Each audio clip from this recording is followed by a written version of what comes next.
Hi everyone, hope you're doing well from wherever you're watching this channel, depending on your time zone. Now, sometime this year, we had serious mass action in this country, which made William Ruto to fail in collecting taxes.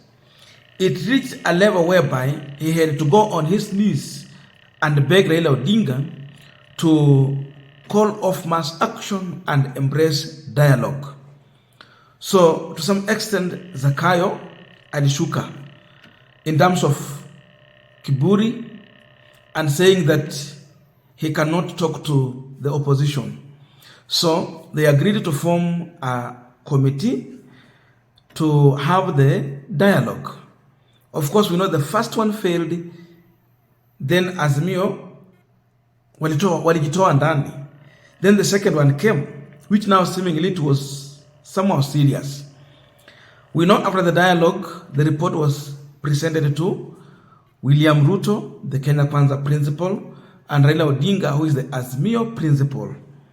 There are things that as Raila Odinga agrees with in the report, and there are things that he has different views on the same report, especially when it comes to the cost of living. Now, with all this, we know as the dialogue was going on, the mass action was called off. But now, yesterday, that is Saturday, Raila Odinga was somewhere in Nyanza, I think, Siaya County, and Raila was addressing women and youth. But he is now indicating that there is a possibility of return to mass action in this country. And Raila has given Ruto and his regime an ultimatum as we are heading to the year 2024. That in this year 2024, they have to bring down the cost of living by reconsidering the taxes. Your 16% wafikiria kuihusu. And if not, then they will be back, or they will bring back the maandamano in 2024. You either reduce taxes or we bring mass action in the year 2024. So as we are crossing the year to 2024 from 2023, there's an ultimatum that Raila Odinga is giving to William Ruto. And I quote him, this is what he's saying. We told them not to increase taxes, but they went ahead and raised the taxes, worsening the situation. These taxes must be revoked. The Finance Act must be removed. If they don't, we will return to the street in 2024.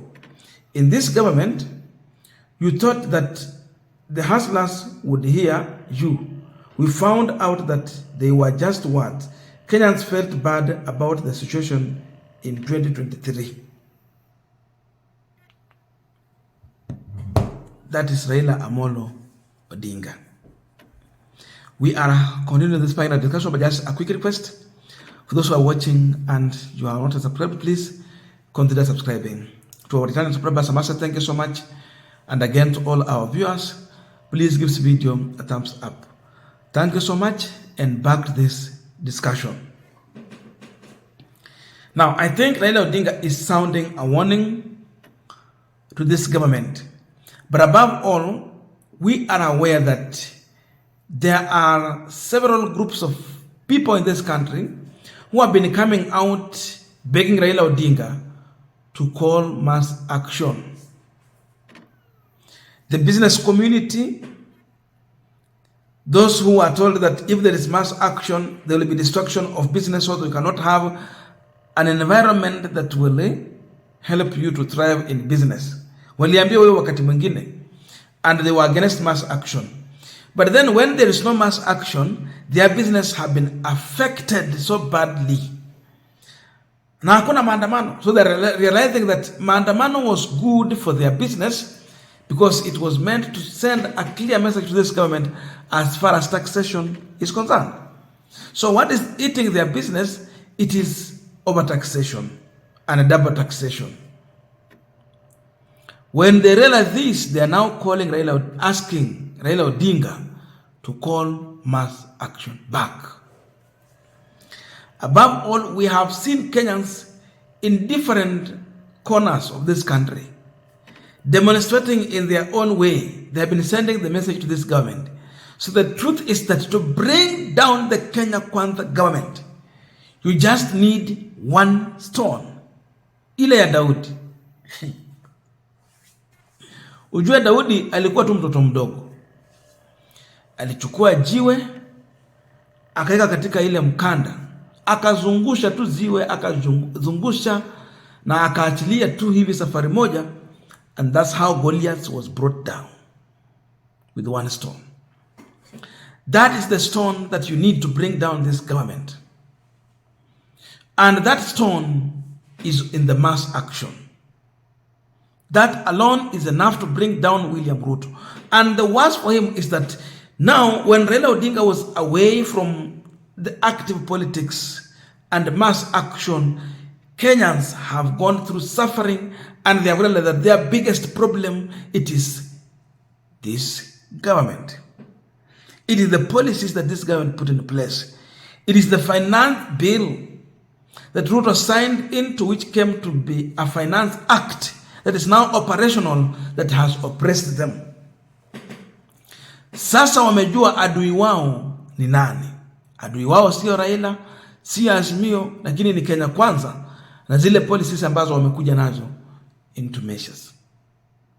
So that means everyone will be demonstrating. There will be demonstration in Rift Valley. There will be mass action in Mount Kenya region. And therefore, the rest will just follow. So this can be huge, it can be big. And when there is mass action, it means failure to reach the target in collection of taxes. So Ruto is going to suffer in terms of collecting taxes. Tukiwa na maandamano. Hiyo ndio la kwanza kabisa. So if you are not meeting your targets in collecting taxes, what next? How do you govern? That is a question that Ruto will have to answer himself. Ajiulize, yani ajiite mkutano, ajiulize lile swali na ajijibu. And this is what Kenyans, of course, the Azimio side were asking Raila Odinga. Wacha maandamano wa Kenya waumie kwanza, wakishaumia wenyewe watakuwa wanaitisha haya maandamano. Because now we have to know that for us to have another finance bill, lazima hii ifanye kazi, ifunge mwaka yao. Na itaendelea 2024.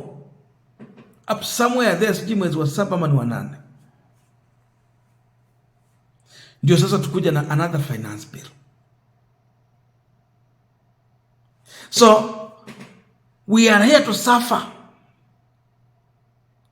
But again, to change this is when we can just get to the street and send a very strong coded message to this government. So Raila is indicating that. And an indication of this means that there can be a possibility of disruption of the dialogue. Remember, they have the report now. And this report needs to be submitted to the National Assembly for debate and consideration into maybe coming out with a bill or policy bill. It will be signed to by those in power. But above all, they have to agree on that before it proceed to the National Assembly. So this is an indication that Raila Odinga might be on his way to exit the dialogue. There are things that Raila was standing for. Cost of living was coming number 1. And that is what is touching on Kenyans.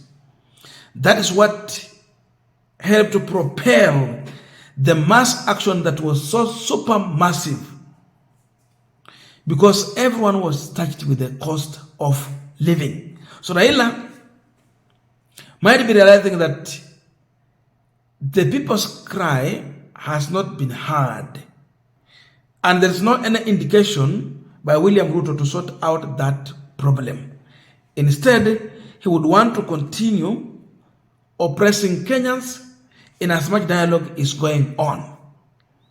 So it can be another exit plan from this dialogue.